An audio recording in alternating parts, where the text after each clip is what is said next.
Dejame un título, ¿cómo evaluás este primer día, Leandro? Me parece que caló el discurso del presidente de la sociedad. Sí. Me parece que sí. Obviamente que minimizar cualquier tipo de contacto. Quiero felicitar a la gente del canal porque la verdad que parece un quirófano esto cuando entraste. Bueno. Eso también es importante para darle tranquilidad a la gente que se cuidan las normas de salubridad en este canal. Está todo, se limpia con alcohol, los micrófonos, hay poca gente atrás, guardamos los espacios que se recomiendan para evitar cualquier tipo de contagio. Lo que pasa es que también los medios de comunicación funcionan como un aliciente para la ansiedad. Sí, tal cual. Yo coincido con que tal vez el problema más grande que tengamos los que estamos haciendo cuarentena en este momento sea la ansiedad, mitigar la ansiedad, que a veces en condiciones de aislamiento es como un fantasma recurrente. Pero... Sí, vos sabés que ayer leía muchos colegas, muchos amigos y demás, que se habían emocionado con el discurso del presidente de la Nación. Bueno, dale, Esteban, que quiero que hablemos a lo que los dos, porque vos sos un avisado analista de la política y también obviamente un politólogo. No, pero digo, porque ayer pareciera ser que Alberto dejó de ser presidente para empezar a ser líder de los argentinos. ¿Se entiende? Quiero que politológicamente vos lo podés explicar muy bien. Claramente. Pero quiero decir, Alberto tenía un mandato constitucional. Ahora me parece, y tenía obviamente legitimidad y legalidad. Ahora lo que está teniendo es algo que trasciende eso. ¿O estoy equivocado? No, porque lo que se está provocando es la unidad del pueblo argentino. Entonces los liderazgos lo que hacen es sintetizan diferencias. ¿Cuándo surge un líder en la sociedad? Cuando consigue que personas que parecía que era imposible que coincidan en algo empiezan a coincidir. Y en segundo lugar, cuando se logran diferenciar las contradicciones principales de la secundaria. Yo creo que la foto de Alberto con Larreta, con los gobernadores, con el presidente del bloque de la Unión Cívica Radical de Diputados y de Senadores, es una foto potente que habla no solamente del liderazgo político de Alberto, sino de cierta madurez de la dirigencia política que la verdad enhorabuena, porque hace 2 meses atrás hubiese sido impensado un acuerdo de esta naturaleza y creo que la dirigencia política se ha puesto al frente. Comparto lo que me dijo mucha gente. Che, Alberto me habló como mi viejo, me decía mucha gente, ¿no? Tuvo como un discurso paternal, ¿no? Coloquial, muy llano, muy cercano. Y ser un líder de los argentinos mucho más que ser un líder de un partido político. Estamos en una crisis, no hay duda, pero todas las crisis generan oportunidades, es un viejísimo axioma de la política. ¿Querés que yo dije algo así ayer como que la rosa de la gloria tiene espinas? ¿Sí? ¿Crees que estas son las espinas para después, por fin, que el país pueda surgir o no? Ojalá, sería buenísimo. A ver, es una crisis mundial. Sí, claro. Yo creo que se va a tener que replantear el contrato social y la democracia en todo el mundo. Hay discusiones que hasta la semana pasada parecían razonables que hoy dejaron de serla. Por ejemplo, dónde poner las prioridades económicas. Este gobierno ha puesto las prioridades económicas y las va a poner en cuidar a nuestra gente. Hasta hace un tiempo atrás la discusión era si había que cuidar más a los mercados que a los barrios populares. Sí, es cierto. Esa discusión ya no se tiene. Sí. Yo lo que creo, Pelado, que estaría bueno, ¿sabes qué? ¿Qué? Que esta crisis sirva para replantearnos algo más que el contrato social, que tenga que ver con un sentido más existencial, ¿no? De para qué vale la pena vivir. ¿Qué es lo que observás, ¿sí? Desde el punto de vista social? Olvídate de lo partidario, olvídate de lo político. Desde el punto de vista social, ¿qué es lo que observás, Santoro? Lo primero que creo que hay que remarcar es la valentía de aquellas personas que están trabajando para garantizar el abastecimiento de lo esencial. Por ejemplo, me mandan unos chicos de una fábrica recuperada que son los que producen los envases para el alcohol en gel, que están trabajando a destajo. La gente del personal, los trabajadores de salud, personal de maestranza, gente que por ahí pasa absolutamente inadvertida en los colegios, en organismos públicos, el personal de seguridad. Primero me parece que tenemos que hacer un homenaje a ese grupo social que está poniendo el cuerpo para que las cosas sigan funcionando, porque si no estuviesen todos estos actores que te estoy nombrando, probablemente la ansiedad sería mucho mayor, la angustia sería mucho mayor y el comportamiento social sería distinto. Eso es el Estado. Sí. El Estado no es solamente decretos, reglamentaciones, el Estado son personas de carne y hueso que se hacen cargo de ir cuando la sociedad los necesita y pensando más en el otro que en sí mismo. Así que la primera reflexión es esa. Sí, y de todo esto yo usé muchas malas palabras en estos días. Me llamó mi vieja, me dijo, Esteban, ¿puedo dejar de decir malas palabras? Porque se me da vergüenza, me dijo mi mamá. ¿Qué opina de todos estos tarados que se fueron a la costa, que quisieron entrar a un lugar, que pasaron por arriba de un médano, el otro que vino de viaje? ¿Qué opina de todo eso? Primero, tu mamá te diría, acaba de citar. Sí. A ver, varias cosas. En primer lugar, me parece que es una conducta absolutamente egoísta. Sí, total. Y esto hay que remarcarlo, porque esto tiene que tener una condena social, porque de esta crisis salimos todos juntos o no sale nadie. No hay lugar para el egoísmo. No, claro. Segundo lugar, además de una conducta irresponsable, es una conducta bastante infantil, porque vos podés ser egoísta y llevarte algo para vos, pero después quedás como, por ejemplo, el estúpido este del Ostri, que tenía el Mercedes-Benz blanco. O sea, no sé, ¿qué la va a pasar mejor ahora? ¿Cómo son las vacaciones, entre comillas, de este señor que se fue con su Mercedes a Pinamar? Seguro debe estar angustiado por todo lo que le generó a su familia, ¿no es cierto? Es lo mismo que pasó con el entrenador que le pegó al vigilador privado. Sí, claro, lo mismo, O sea, exactamente. cuando vos cometés una imprudencia de esta naturaleza, se pone mal tu ¿Hay familia. un tema de clase también o no? Porque yo veo que todo hay gente también de gente- medio clase alta. ¿Hay un tema de Sí. clase o no? No, yo no creo que sea clase. Yo creo que tiene más que ver por ahí con el machismo ¿Ah, sí? que con el clasismo. Bueno, el caso de la violencia sí. Y en el caso de las irresponsabilidades me parece que corta transversalmente todas las A cosas. ver, quiero repasar con vos ahí. Perdón que te corten a ti. Quiero repasar con Natalia Bacareza todo esto exclusivo. Los soldados de Alberto. Los soldados, ¿qué es esto, Nati? Que le quiero preguntar a Santos. Dale, a ver, contame A un poco. ver, bueno, ¿quiénes son ¿Quiénes los son? soldados de Alberto? ¿Quiénes lo Está acompañan? bien, hay una guerra. Hay Está una bien, guerra, está sí. bien, está bien, El gobierno está bien, dijo que esto sí. es una guerra y obviamente se puso al frente de la situación, incluso en los anuncios de ayer, lo vimos en la cadena nacional, en casi todas las comunicaciones, los principales ministros estuvieron dando información, dando precisiones de las medidas que se van a tomar. Me parece que el equipo de Alberto, ¿no? El que él eligió, en este caso, alguien que fue bastante cuestionado en los primeros días, que tiene que ver con el ministro de Salud, Ginés González García. Me parece que por ahora es uno de los ministros que mejor parado quedó. Y obviamente la situación de la crisis, de la pandemia, No sé también... hasta dónde Alberto lo escuchó a Ginés o al equipo de Ginés. ¿Me entendés? Pero bueno, no sé, yo eso no lo tengo, no lo tengo claro. Vos decís que quedó bien parado, está muy bien. ¿Quiénes son las figuras relevantes hoy en el gabinete en esta crisis inaudita, inédita, lamentablemente histórica, Leandro? No, son todos. Sí. ¿Te imaginas que yo además no me voy a poner a hacer distinción? No, bueno, está bien. Son todos. Obviamente Ginés me parece que es un sanitarista de como primera siempre. línea. Creo que Daniela, hoy hablé hoy a la mañana con Daniel Arroyo, está absolutamente desbordado, trabajando, resolviendo cosas. Desbordado en el buen sentido, Sí, porque sí, claro, es sí, consciente de la situación. Hablé con él, cada uno de los segmentos sociales que le está, por ejemplo, los monotributistas, se está pensando políticas para ellos, la gente que tiene ingresos diarios se está pensando políticas. ¿Se puede patear para adelante el vencimiento del monotributo, como dije yo, no? ¿Es una posibilidad o no? Digamos, yo no puedo anunciar nada Sí. de eso, en este caso no puedo, pero lo que te puedo asegurar es que el gobierno tiene laburando. absolutamente monitoreado cuáles son los principales problemas sociales y rápidamente se van a empezar a resolver. Está sobre el tema, digamos. Exactamente. Está sobre el tema. O sea, Sí. se sucederá. A ver, acá tenemos tres situaciones, Pelado, prestame atención a Sí, esto. sí, claro. Primero tenés una crisis sanitaria. Sí. Eso va a devenir en una crisis económica. Y esa crisis económica va a devenir en una crisis social. El gobierno va a tener que utilizar herramientas que hasta ahora no tenía ni siquiera previstas para contener ambas crisis, las tres crisis. Y en tercer lugar, un cuarto lugar, creo que lo que se puede dar también, como hablaba con un amigo mío hoy, es una suerte de crisis existencial, porque hay muchas personas, digamos, que el aislamiento la llevan a replantearse que lo que estaba haciendo en la vida, si tenía utilidad o no tenía utilidad. Yo calculo que mucha gente que se dedicó solamente a juntar plata debe estar preocupada por las cosas que dejó de hacer. Sí, es cierto. Nati, dale. Sí, digo, ahora, ¿cómo analizás vos, digo, desde el lado político, la foto de ayer en la Quinta de Olivos con Alberto Fernández, los gobernadores, algunos ministros, digo, el apoyo de todos los mandatarios, no importa si es del mismo partido político o no, incluso, bueno, se supo en las últimas horas que el expresidente Mauricio Macri mantuvo una conversación con Alberto Fernández. Sí. Mirá, como dijo Aldo Negri, perdón. Epa, te Aldo Negri. pasaste, No, no. te agarró un radicalazo. Son dos radicales, Por eso, radicales. Te agarró un radicalazo ahí. Negri, el presidente, perdón, Bueno, Negri, el dale. presidente, no, Aldo Negri, un Correcto. gran amigo, un sanitarista también, Por gran eso, ministro por de eso. salud del Por eso. expresidente. Río Negro. El comandante en jefe de esta batalla es Alberto Fernández y lo que ha ocurrido en la Argentina en los últimos días fue que el conjunto del sistema político se alineó atrás del presidente de la Nación y lo hicieron por dos motivos. Primero, por un instinto de supervivencia, porque es la única forma de enfrentar este tipo de crisis. Y en segundo lugar, por el sentido común con el cual Alberto toma las decisiones. Entonces, por ejemplo, yo lo decía en este programa hace un par de días atrás, es muy raro encontrar que frente a decisiones tan drásticas nadie se oponga.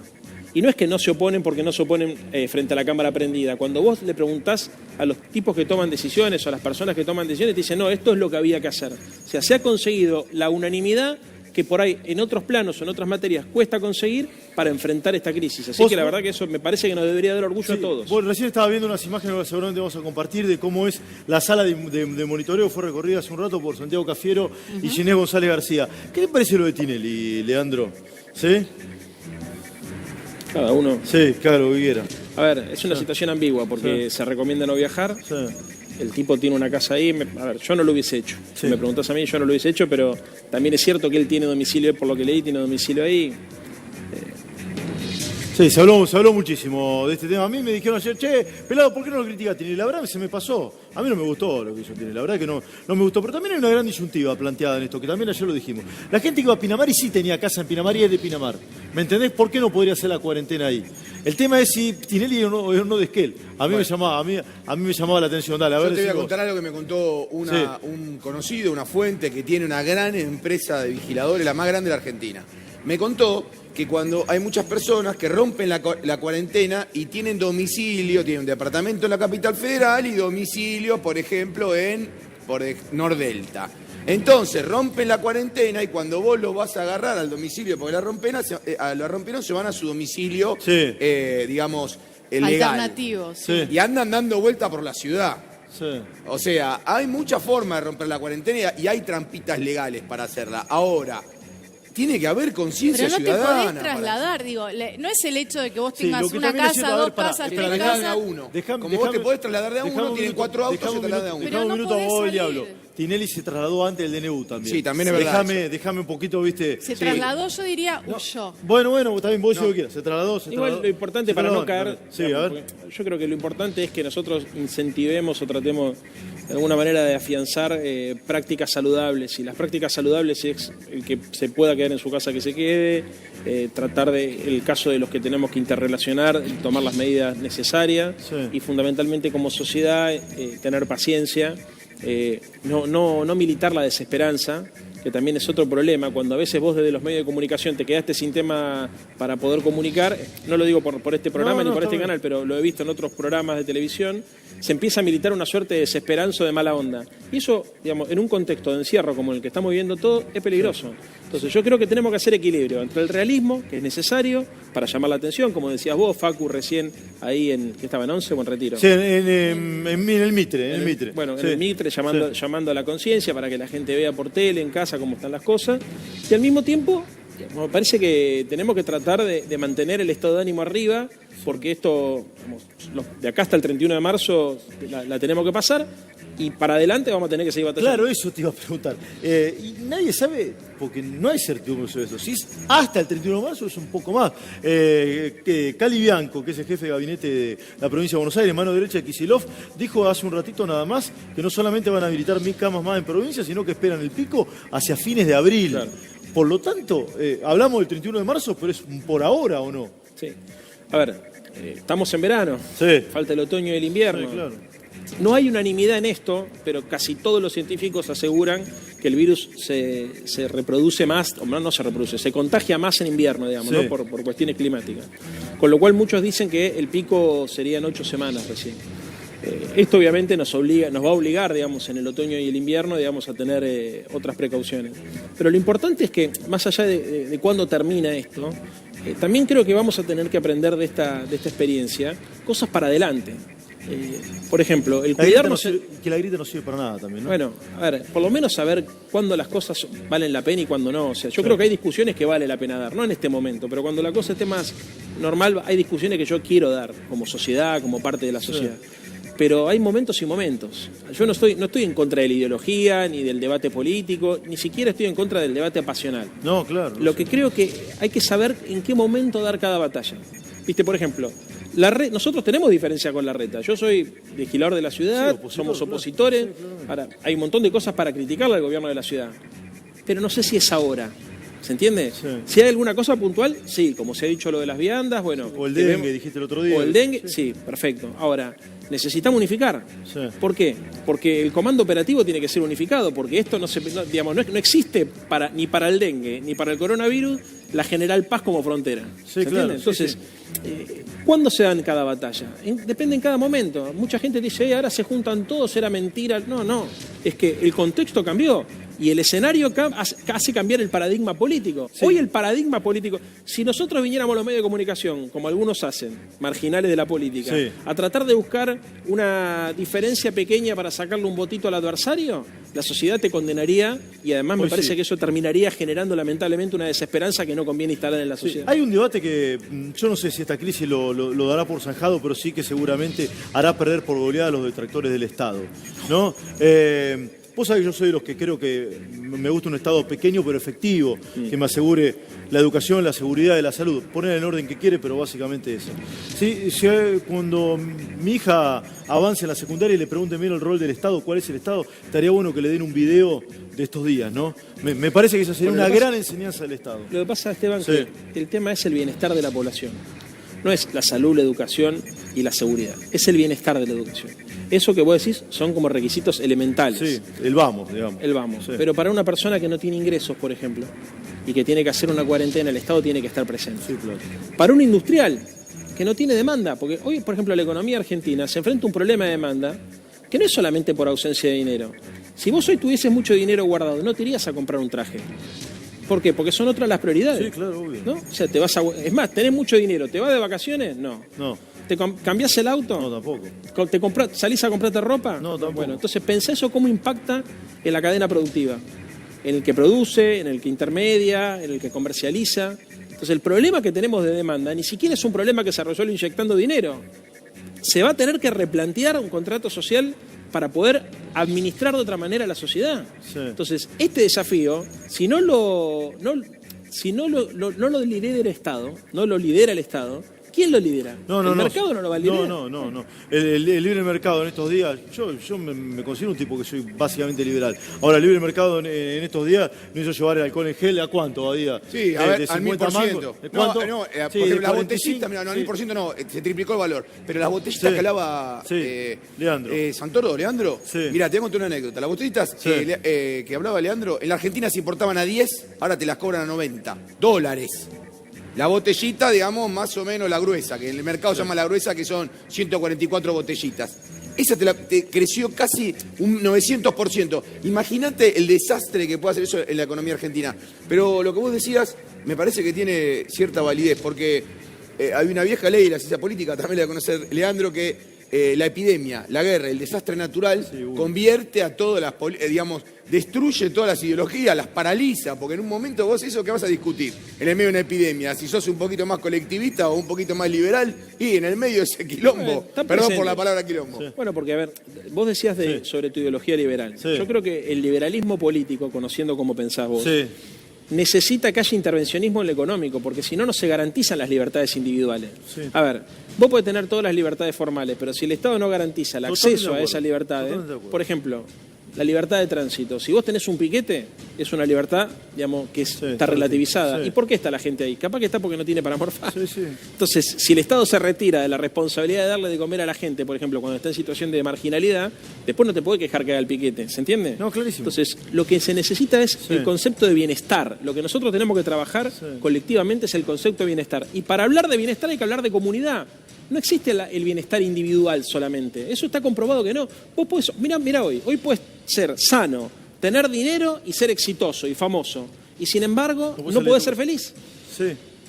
¿Se entiende? O sea, ¿por qué no puedes ser feliz? Porque no puedes salir a ningún lado, porque muchos de los que tienen, por ejemplo, la posibilidad de viajar afuera son repudiados por la sociedad. Mira el muchacho del Mercedes blanco que fue a Pinamar. Sí. O sea, si vos lo ves un día de semana, parece un tipo exitoso. ¿No es cierto? Un Mercedes blanco, tiene casa en Pinamar, fachero, tiene todas las cosas que supuestamente el paradigma estético dominante dice que tenés que tener. Y hoy quedó como un pelotudo frente a toda la sociedad. ¿Por qué? Porque quedó como un egoísta. Entonces, la única forma de ser feliz y de poder realizarse, esto es lo que me parece que tenemos que machacar y machacar, es como decía el general Perón, o sea, un hombre se realiza solamente en una sociedad que se realiza. No se puede ser feliz individualmente. Se tiene que trabajar mucho la idea de bienestar colectivo, de felicidad colectiva y de comunidad. Ahora, y este parate económico, hay un parate económico objetivo, verificable, no necesita que nadie que yo lo describa. ¿Hasta cuándo nos va a golpear? ¿Hasta cuánto? ¿Se puede mensurar eso o no? No, en el mundo no se puede mensurar. Ya muchos están hablando que es una crisis que va a ser tal vez peor que la del 29. Ya tenemos una mosca, que tenemos puede ser peor que la del 29. ¿Por qué? Por las características. Recordemos la Gran Depresión del 29. La Gran Depresión del 29. ¿Por qué? Porque, como te digo, no es algo que acá hay un factor psicológico que va a jugar también en la retracción de la demanda agregada, que va a complicar muchísimo salir de todo esto. Sí. Entonces, lo importante es aprender de los errores de la historia inclusive, y de los aciertos. Estos ciclos depresivos se resolvieron cuando el Estado, en lugar de gastar, invirtió. Estos ciclos depresivos de la economía se resolvieron cuando hubo un pacto entre el capital y el trabajo. Estos ciclos depresivos se resolvieron cuando la sociedad pudo liberar sus fuerzas productivas y pudo ponerlas en función de un interés colectivo y general. Sí. La Segunda Guerra Mundial, sí, que fue también una crisis terrible, digamos, con el Holocausto, con todo lo que eso significó, fue el momento de mayor tristeza de la humanidad. Pensar en no solamente la guerra, sino el Holocausto, ¿no? Sí, sí. La persecución al pueblo judío, bueno, a todo lo que se persiguió. Eso permitió, la superación de ese momento tan crudo, permitió construir los 30 años gloriosos de mayor crecimiento y mayor bienestar de la historia de la humanidad, que es lo que va entre 1945 y 1970, más o menos, digamos, sí, ¿no? Los 30 gloriosos. ¿Y sobre qué se pactó? Sobre la idea de que la vida humana empezaba a tener sentido. Durante la Primera Guerra Mundial, la vida humana no valía un carajo. No, nada, obvio, totalmente. Bueno, llegamos a la aberración de armar directamente un plan sistemático para aniquilar a un pueblo, en este caso a la comunidad judía. Sí. Bueno, sí, gitana también. Gitana, sí, sí, obviamente. Sí. Bueno, había de todo, digamos, sí, negra, ¿no? Sí. Ahora, de ese dolor, de ese agujero negro, surgió una sociedad mejor. Sí, y es súper interesante escucharte. Y además me encanta tomarnos este tiempo para hablar contigo en la vorágine informativa que habitualmente no lo hacemos. Es una cosa re estúpida la que te iba a preguntar. Pero ya se me ocurría. Una crisis global, ¿no? Hay una crisis global, no hay duda. ¿Se le puede ocurrir al FMI y decir, che, bueno, no me paguen porque estamos todos fundidos? Estamos todos fundidos, no me si el FMI... ¿Puede pasar eso? Es una pelotudez soberana. Si el FMI hace eso, les cuento, les pago un asado a ustedes donde quieran en el mundo. Yo no digo que vaya a pasar. No digo que pero me entendés dónde voy. ¿Me entendés dónde voy? Perfectamente. Bueno, pero a ver, la reconstrucción después de la Segunda Guerra Mundial fue a partir del Plan Marshall. Claro, exactamente. Ahí digo. Entonces, exactamente. Ojalá los líderes mundiales estén a la altura de la circunstancia, porque así como nosotros decimos, los ricos no pueden ser felices. Alfonsín lo decía. Alfonsín decía, nadie puede ser feliz digamos, en la casa del country si está rodeado por una villa miseria. Eso no existe porque tiene miedo que le roben, bueno, por una serie de factores. Lo mismo pasa para el mundo. El mundo no se va a poder recuperar si los poderosos del mundo, las clases dominantes del mundo no entienden que hay que redistribuir los excedentes económicos de otra manera. Porque no se trata acá de la economía norteamericana, la economía china, se trata de la economía mundial. Sí. Entonces, yo creo que es probable que se empiecen a plantear estos imperativos éticos, que salga de la lógica económica esta discusión para ir hacia la discusión ética. Vos sabés que Angela Merkel medio que lo planteó. Vení que le quiero contar esto a Santoro. Vení. La infraestructura de América Latina no es la infraestructura de Europa. No, o sea, claro, nosotros estamos viendo a ver, Italia es un país del primer mundo, es una de las principales economías de Europa. Tiene, obviamente padeció políticas neoliberales de desmantelamiento de su aparato de salud. También es cierto eso. Y además y demográficamente es un envejecido. Pero también por las políticas de bienestar. Bueno, ahí se mezclaron cosas ahí. A lo que voy es a lo siguiente. Cualquier tipo de política trasplantada mecánicamente de los países centrales a los países periféricos va a fracasar. ¿Por qué? Porque nuestra estructura social y económica es completamente distinta. Entonces, nosotros tenemos que ser más disciplinados que los europeos, porque no nos podemos dar el lujo que se dan los italianos, básicamente porque la estructura social de la Argentina es tan precaria que si llegara a haber un brote en el conurbano bonaerense, por ejemplo, y llegara a haber un punto ahí, nos complicaría a todos, a los que somos ricos, a los que somos pobres, a los que vivimos en capital, a los de provincia. ¿Se entiende entonces? Es fundamental la disciplina. En Europa, buena parte de los quilombos que estamos viendo es porque cuando el Estado dijo, muchachos, guárdense, se iban todos de joda. Uno mira la televisión española, la televisión italiana y ve como la principal crítica es hay un 40% de la población que sigue actuando como si esto no existiera. Ahora, imagínate esa imprudencia trasladada a la Argentina. O a Paraguay, Uruguay o cualquiera de nuestros países. Entonces, la disciplina tiene que ser férrea. Hay momentos que son para la transgresión, momentos culturales, y hay momentos que son para respetar la norma y para ajustarse a la disciplina que el proyecto de país requiere. Y nuestro proyecto de país hoy requiere que cada uno de nosotros sea disciplinado en este sentido. Leandro, sé que tenés otro compromiso. Creo que es la primera vez que nos tomamos un tiempo para hablar con tanta tranquilidad de un tema tan profundo. Te agradezco enormemente que hayas venido acá con nosotros. Leandro Santoro, asesor ad honorem del presidente de la Nación y una persona que digo yo, más escucha. Creo, Alberto Fernández.